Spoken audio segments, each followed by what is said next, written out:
Have you read John 21? John records for us the third time that Jesus has showed himself to the disciples after he was raised from the dead. They had been fishing but not catching anything until a man from the shore encouraged them to throw their net on the right side of their boat. That man was Jesus. Peter jumped out of the boat and swam to shore. The others gathered the net, now overloaded with fish, and brought the boat to shore, where they had breakfast with Jesus, who already had a fire going. Later in this encounter, Jesus has a conversation with Peter, during which he asks him 3 times, "Do you love me?" This bothered Peter, and we read this in John chapter 21, verses 21 and 22. When Peter saw him, he said to Jesus, "Lord, what about him? If I want him to remain until I come," Jesus answered, "what is that to you? As for you, follow me."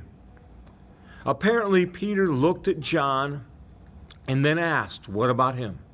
Right? It's always about the other guy. We shield ourselves when we get uncomfortable and shift the attention to someone else. It is akin to changing the subject.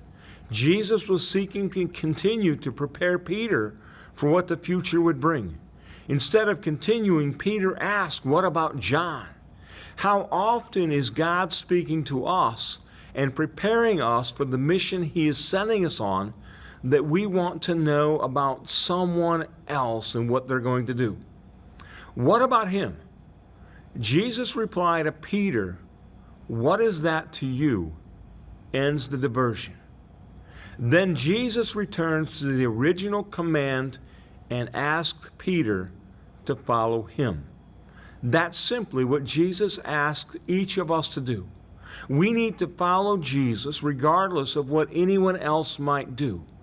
Follow Jesus, encourage others to follow Jesus, and know that as the body of Christ, our part might look a little different than someone else's mission. Keep reading, encourage others to read, and expect to find more gems to help us live like Jesus. Thank you.